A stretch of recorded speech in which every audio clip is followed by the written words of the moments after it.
Olá, tudo bom? Muito bem-vindo ao canal Eterno Aprendiz. Todas as terças-feiras nós estamos aqui com o programa Diálogos e a gente ouve personalidades, pessoas, pesquisadores, palestrantes que têm algo a acrescentar no seu cotidiano. E hoje o tema não poderia ser mais incrível do que discutir os defeitos da cor, e não é qualquer cor. É o yellow. A cor foi eleita recentemente pela Pantone como uma das 2 cores do ano e a gente quer entender por que o amarelo está no foco agora, qual a história dela e qual o efeito das cores e a história em nossas vidas. A nossa convidada especial de hoje é Mariana Rodrigues. Tudo bom, Mariana? Tudo bem, Aldo. Bom estar aqui com vocês. Muito alegre de fazer essa entrevista de um assunto que eu gosto tanto, que é a cor, estudar as cores. E estou pronta, preparada aqui para falar o que vocês quiserem. Vamos lá. Para quem não sabe, esse ano o Pantone, que é a maior influenciadora de cores no mundo, elegeu 2 cores básicas. E uma delas foi o amarelo. Curiosamente, a gente, nesse momento do mundo, se pergunta: por que o amarelo? Qual o impacto dessa cor e qual a história dela? Fique com a gente, ative as notificações. Se você gostou, compartilhe, curta e siga as nossas redes sociais e divulgue o canal e o programa Diálogos do Eterno Aprendiz. Mari, pesquisando aí o Pantone, né, ele apontou esse ano o amarelo como uma cor importante. Por que você acha que essa cor ela está em destaque no momento? Sabe que foi uma grande surpresa para mim o amarelo vir à tona, porque o amarelo foi uma cor tão maltratada durante séculos e, de repente, se torna a cor do ano. E é muito interessante esse fenômeno, porque hoje, não é, com a facilidade de colorir, não é, objetos, roupas, fachadas, peças publicitárias, a gente não pensa nas origens da cor. Mas conta pra gente, o amarelo é uma cor que se encontra na natureza. Como é que se obtém o amarelo e de onde vem, mais ou menos, essa identificação do amarelo com as combinações que ele pode ter?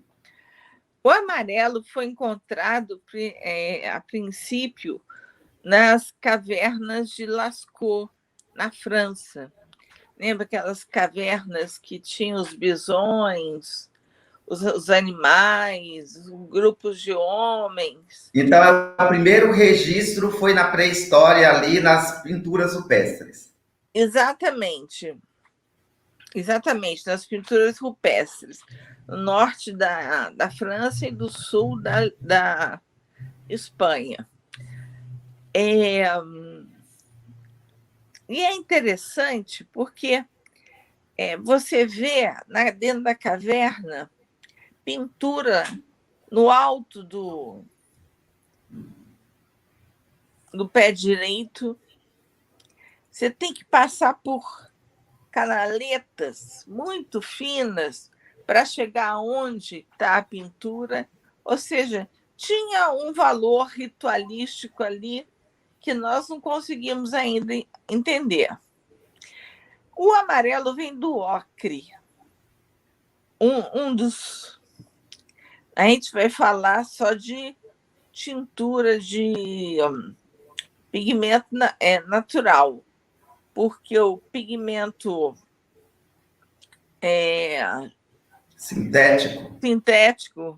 sintético só aparece no século XIX. Então, até então... Mas muito recente na história da humanidade, né? Muito. Então, o amarelo, o ocre dava o amarelo, o marrom, um tom de vermelho, um tom de laranja. E aí é muito bom não confundir o tom amarelo com o dourado, né? Essa confusão do amarelo com dourado foi que deixou o amarelo de lado, porque amarelo era super bem visto pelos gregos, amado pelos romanos, amado. As mulheres usavam amarelo nas roupas, nos cabelos, elas usavam tinta, apliques. Os homens não. Os homens de amarelo eram afeminados. E Como é que fazia o fixador da cor amarelo? os mordantes. Eu não tenho essa informação, Aldo. Eu não sei. Por exemplo, sei, urina é um mordante muito forte. Quando você visita Pompeia, a cidade de Pompeia, descoberta, né? Em alguns estabelecimentos, você vê uma caixinha do lado de fora da loja, que era para a pessoa urinar ali e para usar aquela urina como mordante. Tá? Os outros eu realmente não sei. Mas. Uma curiosidade, no Oriente, né, ali China, Japão e todo Oriente, como se dá a cor do amarelo? Era uma cor bem vista? Olha, eu só estudei o Ocidente. Meu estudo é o Ocidente. Mas eu tenho para falar que no século XIX, a China ficou fechada por mais de 300 anos. Do século XIX para trás, mais de 300 anos, a China ficou fechada. Aí foi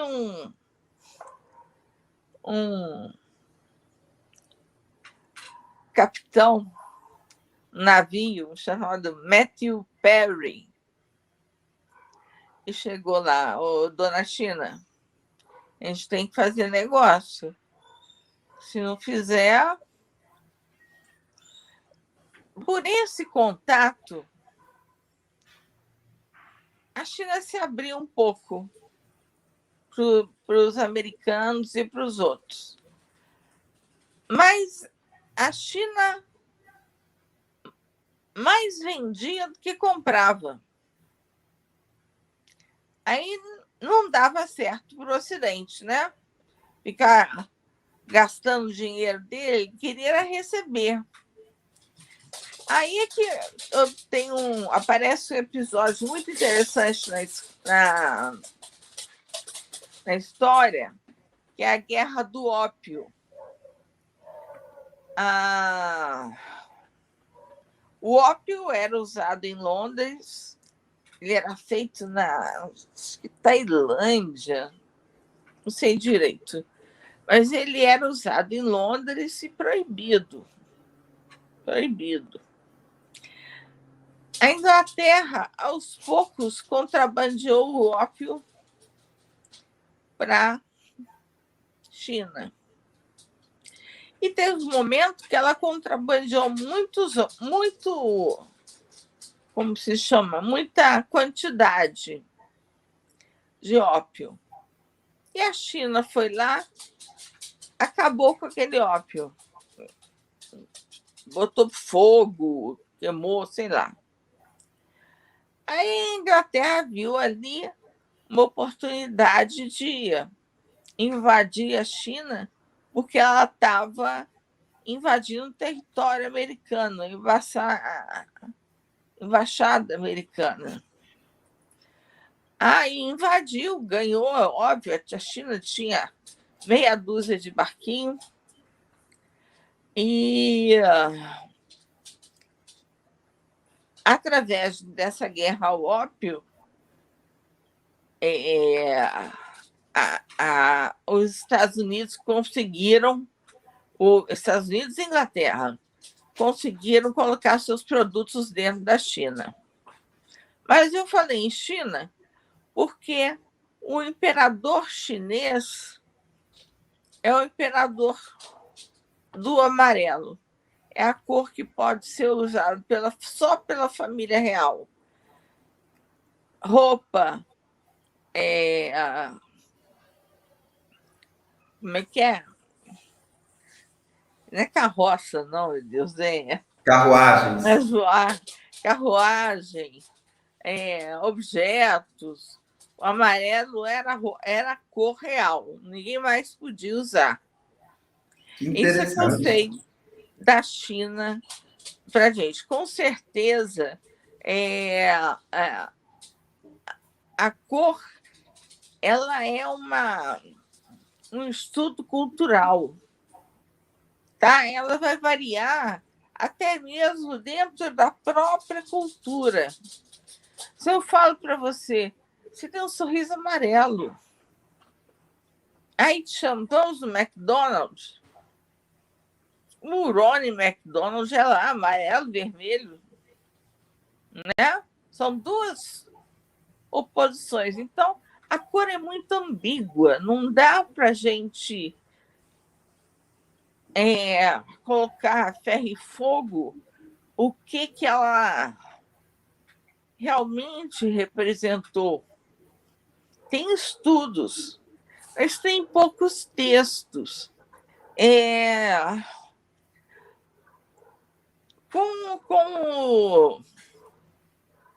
Quando acaba o Império Romano, os citadinos, né, as pessoas das cidades, vão para o campo. E se alojam ao redor dos castelos dos senhores. Tal. Quem dá um princípio de infraestrutura para essas pessoas é a igreja.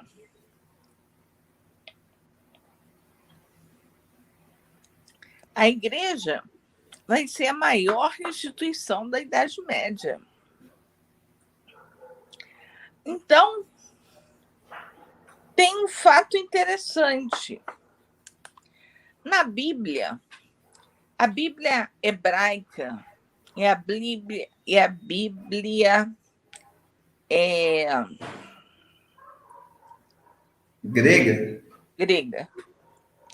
grega.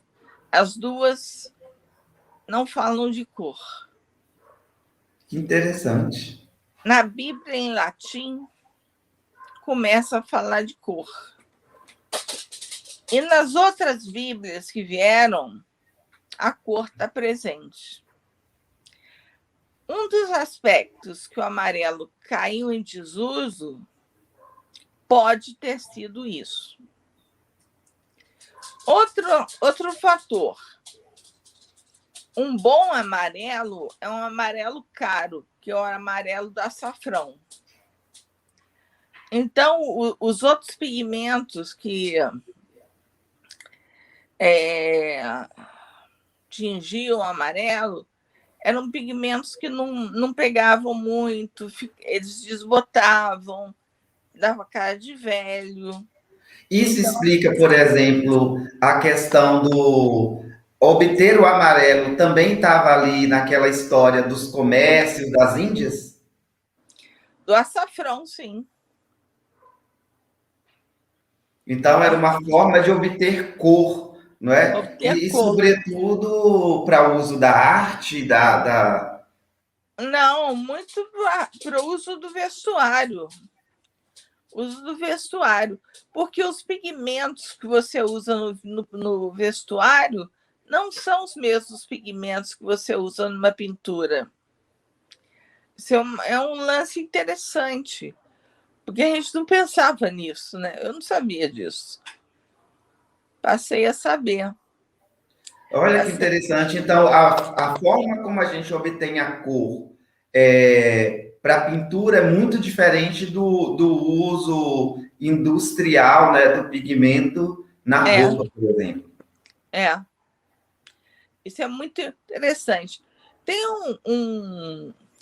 como é que chama? Um autor chamado Michel Pastoureau, que é o papa da cor.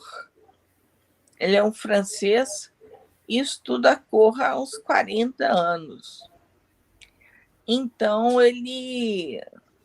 o que eu estou falando aqui é basicamente baseado no Michel Pastoureau e na professora Ethel Leon, que eu tive a oportunidade de fazer 2 cursos com ela sobre esse assunto. É hobby dela estudar cor. Aí ela aponta para o Michel Pastoureau, que já tinha me chamado a atenção, porque eu já tinha todos os livros dele. Mas ele não explica qual que é a diferença, ele só afirma que é diferente. Tá? Entendi. Mas aí tem um tempo na história, como a gente tinha comentado, que o amarelo ele vai cair em desuso. Quando que começa mais ou menos esse período do desuso do amarelo e para a gente estar voltando agora a assimilar o amarelo no cotidiano? O desuso começa com a queda do Império Romano no Ocidente. 476, eu acho. Aí fica o Império Romano no Ocidente e o Império Romano no Oriente. O Ocidente quebra e as pessoas vão mais para dentro, para o interior do mar Mediterrâneo, para outros lugares. No Oriente, o Oriente durou duras penas, né? Porque guerreou com os otomanos, que finalmente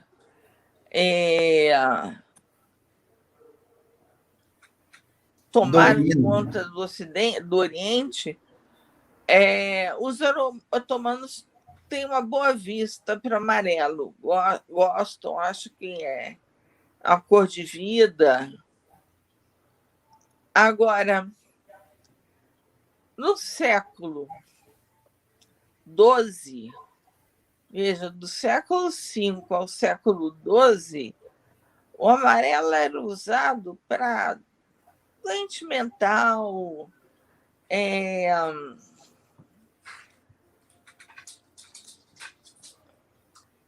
em alguns lugares você tinha que usar um emblema ou uma roupa de cor amarelo, vermelha, mostrando que você ou era prostituta, ou era judia, ou era muçulmana. Aquele livro, A Letra Escarlate, fala sobre isso. Olha que interessante. Hoje a gente tem na cultura, né, ocidental e também brasileira, né, a utilização muito do vermelho enquanto definição da cor, por exemplo, das prostitutas, né? Tem a história da Casa da Luz Vermelha, mas era o amarelo, muito interessante. O amarelo também podia ser, mas não. A Casa da Luz Vermelha veio bem depois. Bem depois. Elas usavam tipo um broche de tecido.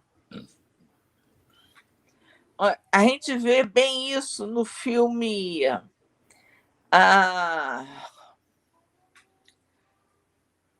agora vem o esquecimento.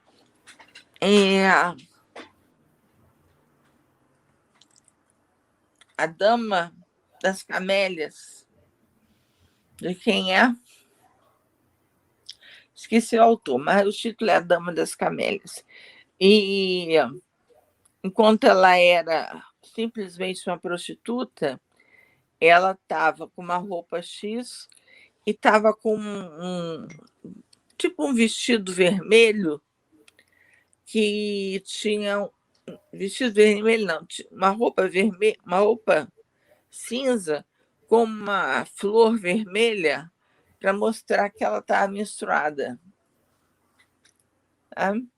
Não precisava mostrar que era prostituta, porque ela estava no lugar da prostituição, mas ela estava menstruada. É um filme com a... Não é Elizabeth Hubert, não. É aquela outra bonita também. Fez Rainha Margot. Não sei o nome dela, não. Teria que procurar. Que é uma atriz maravilhosa, né? Então, retomando, a gente tem, então, mais ou menos até o século XII a utilização do amarelo, e quando a gente tem, então, no Império Romano do Ocidente, ele cai em desuso, porque o amarelo começa a ser visto como uma cor ruim, e aí, por exemplo, entra no latim como uma cor, e na próprios escritos da Bíblia em latim, como uma cor pejorativa. Na verdade, o que acontece é que começa a se descobrir ouro. E o ouro, não só descobrir ouro, como trabalhar o ouro. Não adianta só descobrir, né?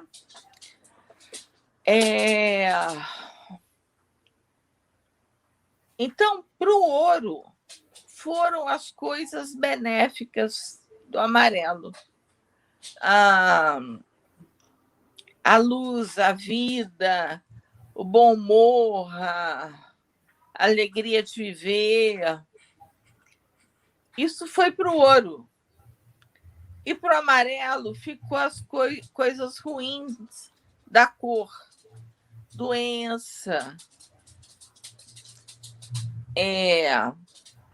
prostituição, judeu, muçulmano,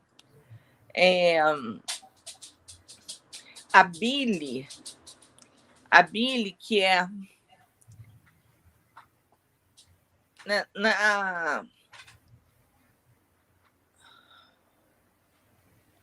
o Galeno, que foi o primeiro médico, anunciando-se como primeiro médico, depois de Hipócrates, né? Ele fez um estudo sobre os humores. Então, que a gente teria 4 humores: o sanguíneo, a bile, e eu não sei os outros 2. Melancólico. Melancólico.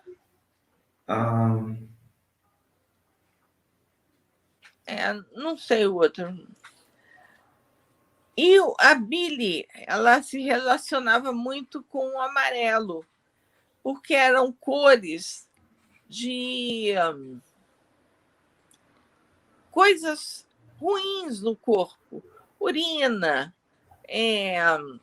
gangrena,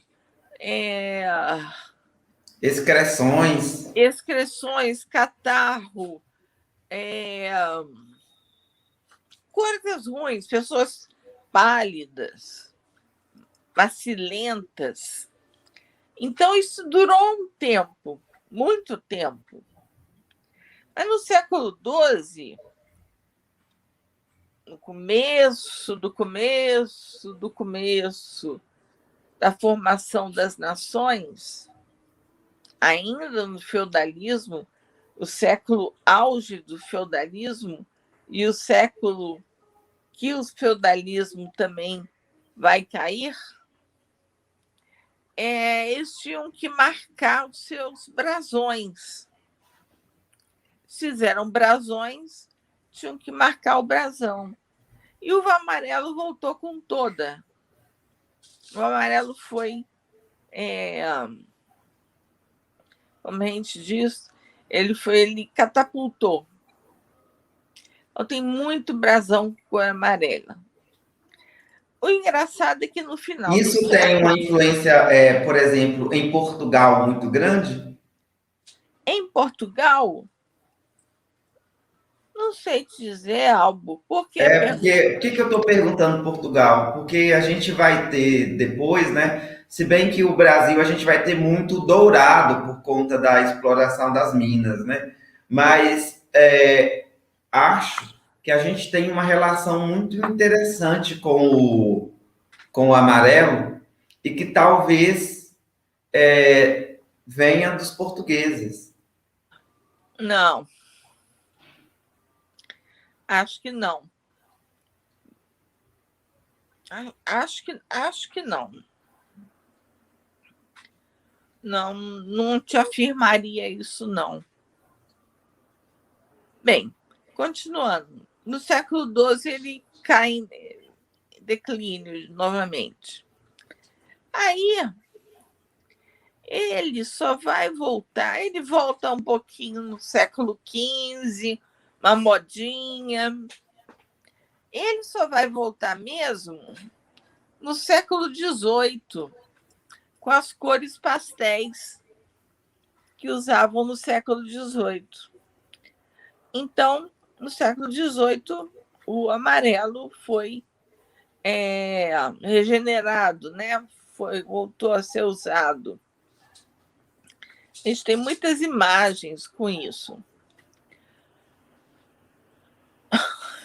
E aí veio o século XIX, que botou tudo no escuro de novo. Eu esqueci de contar um fato muito relevante para isso. Não vamos esquecer que em 1517 houve a reforma do Lutero. E uma das vertentes dessa revolução, né, foi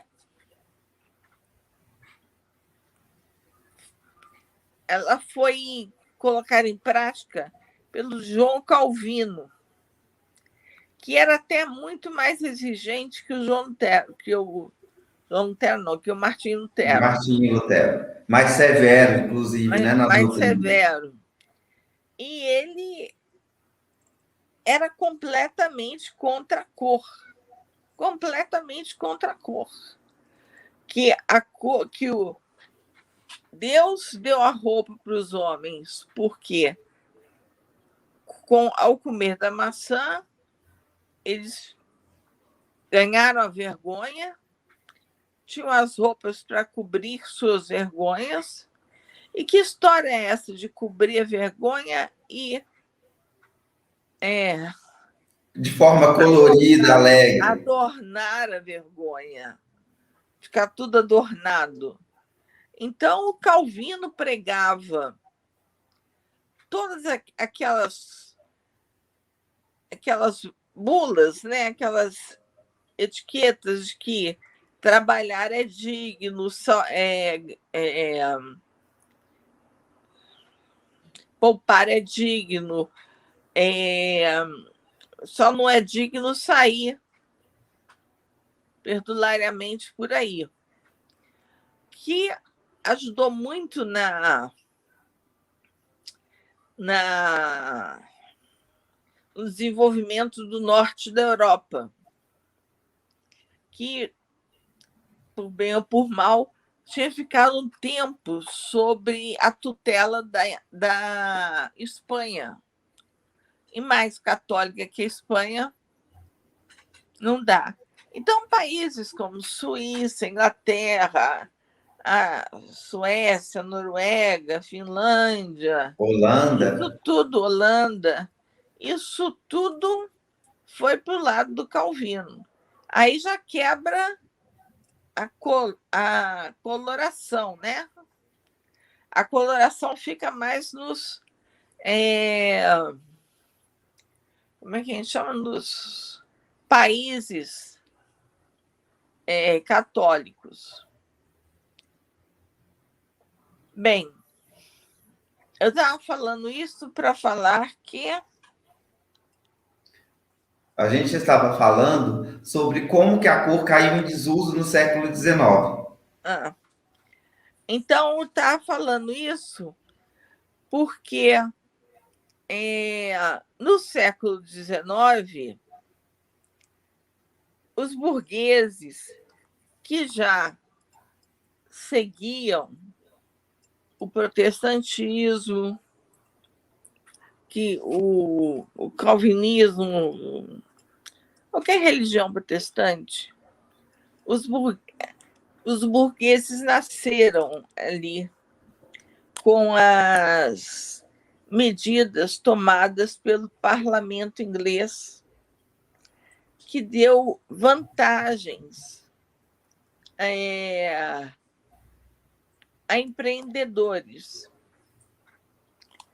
Esses empreendedores, na maioria, eram protestantes. A roupa dele é escura mesmo. A roupa da mulher também é escura. Tem um filme espetacular. É difícil de achar, talvez tenha no YouTube, mas em inglês. Chama Norte e Sul, North and South, que vai mostrar justamente a passagem. Uma mocinha que mora no sul, ensolarado, com festa, etc., ela tem que se mudar para o norte, negro, esfumaçado. Então, esse filme é fantástico. Então, o século XIX é um século para os homens, para aqueles que mandavam, escuro. Para as mulheres, para aquelas que eram vitrines da riqueza mesmo desses homens. Exatamente, da riqueza desses homens, foi um século de, como é que chama? Exageros, né? Muita roupa. Mas esse exagero já tinha o uso da cor amarela? No século XIX?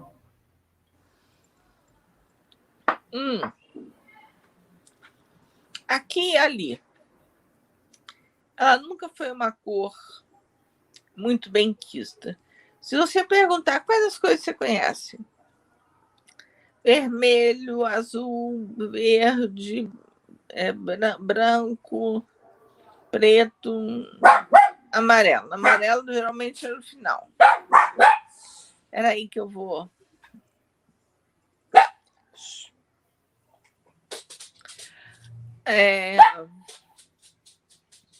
Amarelo normalmente era a menos gostável, tá? E também porque acabou se transformando cor de empregado doméstico. Olha que interessante. Quando que vai ter esse uso?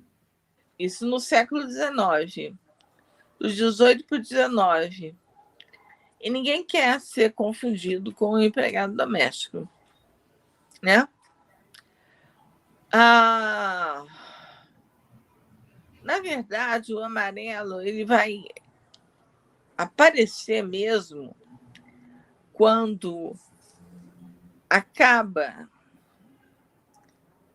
ou melhor, quando começa os movimentos modernistas da arte, né?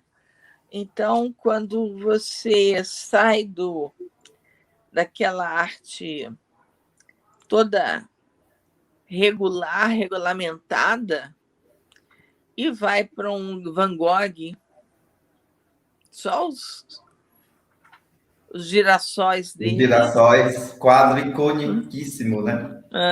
Só os girassóis dele mostram como ele era afetado pelo amarelo. Também Noite de Estrela é aquele que tem aquelas bolas no céu. Sim, circulares. Circulares, tem amarelo. Tem um quarto, né? O quarto que é amarelo. O Renoir vai pintar amarelo. Aí a gente já está no início do século XX, né, com as vanguardas de arte. Com as vanguardas de arte, isso Cezanne pinta muito amarelo, que ele faz estudos de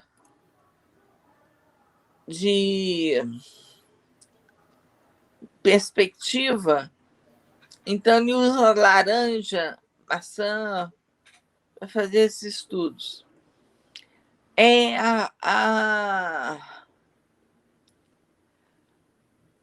O fauvismo entra e o fauvismo arrasa com o amarelo.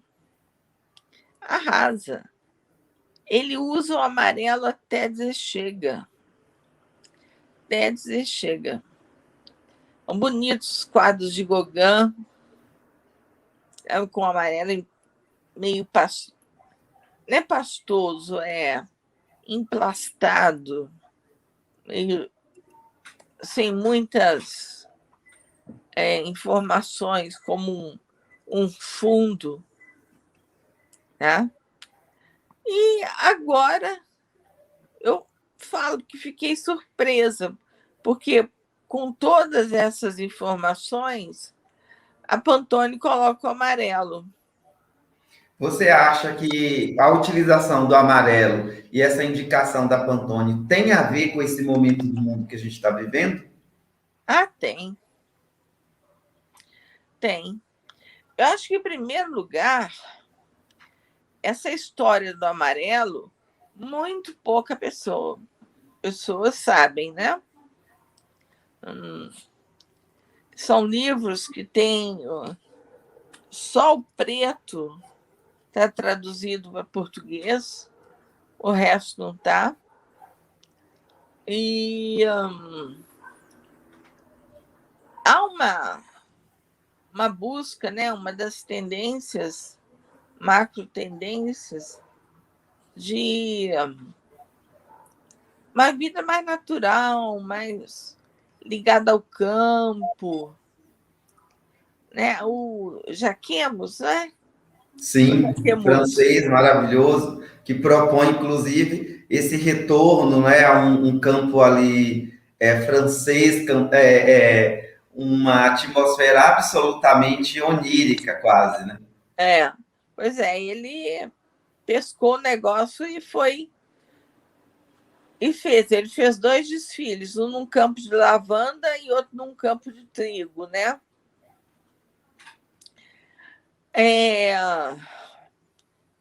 Na década de 70 do século XX, o amarelo foi usado, mas também todas as cores foram usadas. Então, a gente não pode falar que foi especificamente o amarelo. Porque você tem toda a psicodelia, a experimentação, né? E que vai trazer essa mistura de cores. Mas hoje, especificamente, assim, né? A gente já está chegando aqui ao nosso finalzinho. Como que você acha que o amarelo tem repercutido junto às pessoas e junto aos artistas, designers que estão usando a colorimetria do amarelo? Eu acho que quantas pessoas ele ainda tem, opinião minha, ele ainda tem um certo afastar,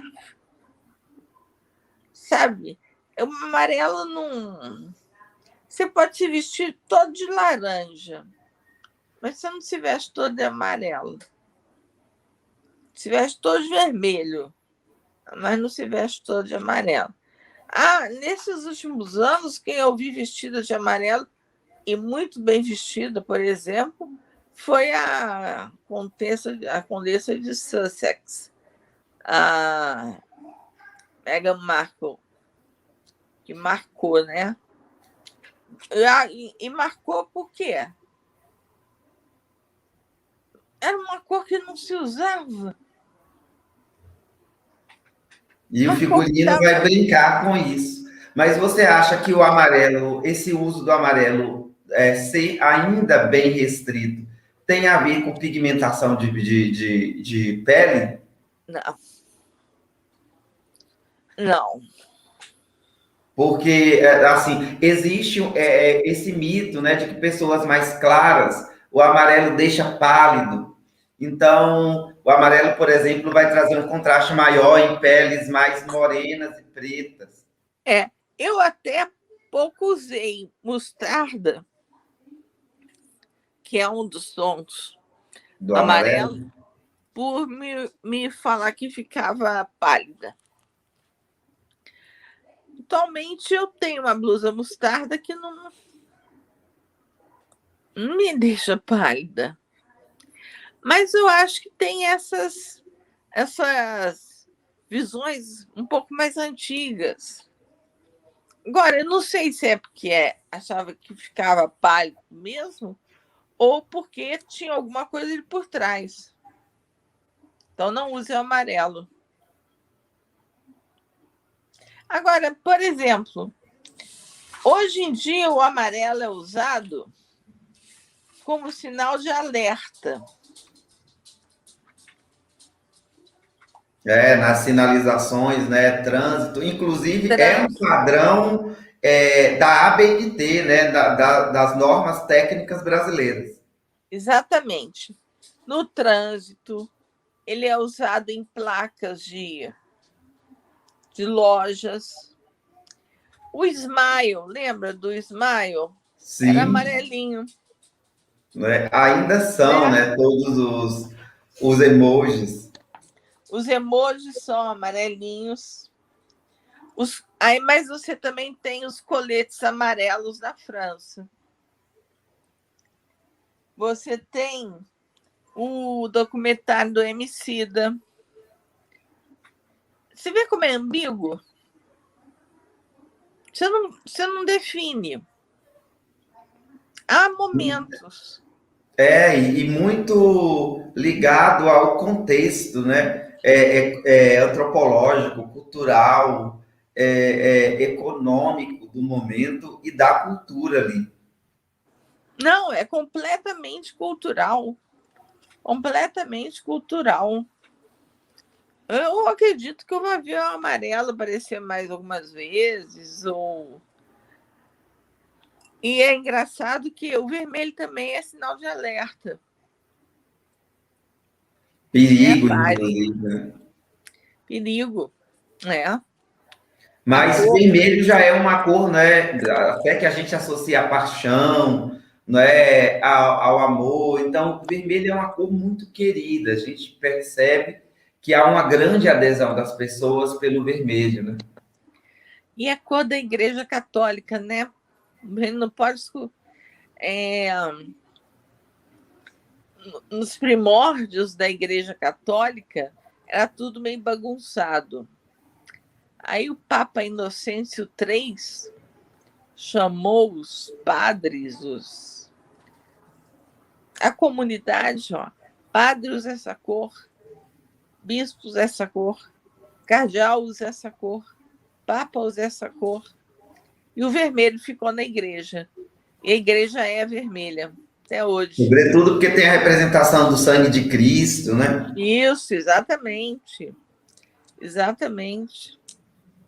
E aí a gente vai ter uma oposição ao amarelo, é muito importante. Gente, cor É. é algo que, assim, dá para a gente conversar a vida inteira, nós estamos chegando aqui ao nosso final. E aí, assim, Mari, eu queria muito que você fizesse uma consideração que você acha, assim, fundamental a gente saber sobre o amarelo.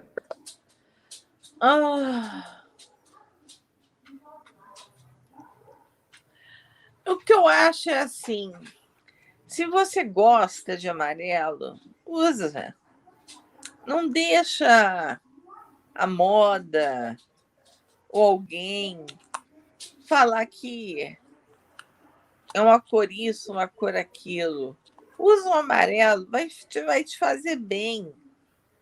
Vai te fazer bem. E por que ele voltou? Ele voltou para te fazer bem, não voltou para te fazer mal. Eu acho que é isso, o Aldo. Não tem um, não tem um conselho melhor do que esse, não, porque é para fazer bem mesmo. Se gosta, usa. Se não gosta, usa a cor que gosta. Exatamente, a gente aprofundar na experiência de conhecer a nossa reação, inclusive, né, de bem-estar com as cores, porque tem isso, né? Tem cor que deixa a gente, no momento em que a gente usa, mais dispostos, mais alegres, mais mais felizes. alegre. Aliás, tem uma história interessante que eu não falei. Eu falei que os romanos adoravam o amarelo, né? E tinham verdadeira ojeriza pelo verde e pelo azul. Não podiam ver o verde e o azul. Por quê? O verde e o azul eram dos bárbaros. Os bárbaros conseguiram um mordante e pigmentos que fixassem o verde e o azul. E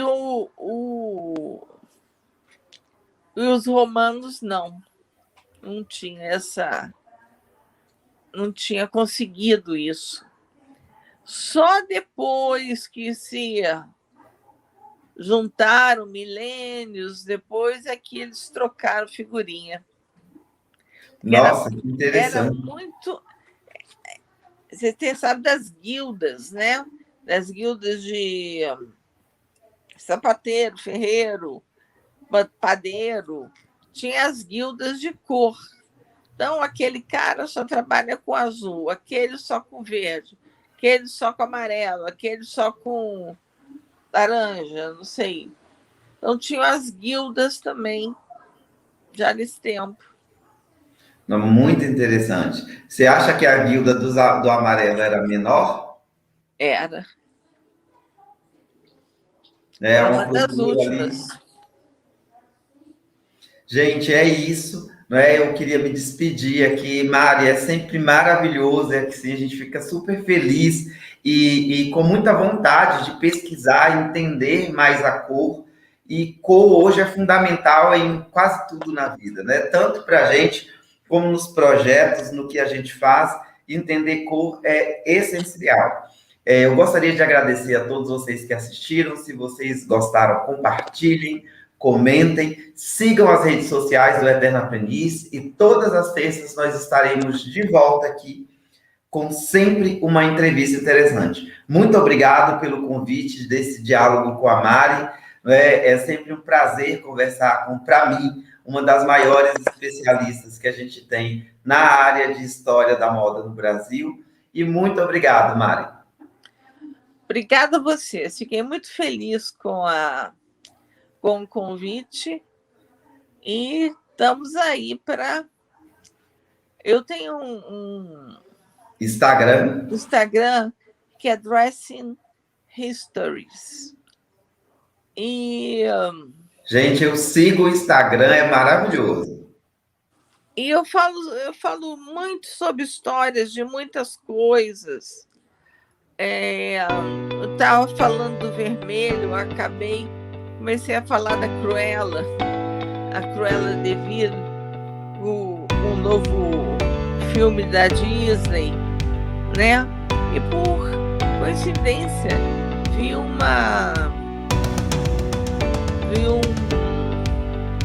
comentário do Walter Rodrigues.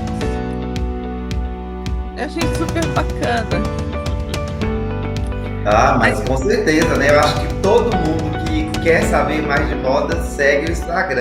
Eu vou até repetir, é o Dress Histories, não é isso? Tudo junto. Tudo junto. Então, muito obrigado, gente. Até a próxima. A gente se vê por aqui no Eterno Aprendiz. Até logo, gente. Até a próxima. Qualquer dúvida, me escrevam. Eu vou fazer o possível para responder com o conhecimento que eu tenho. Até logo. Tchau, tchau.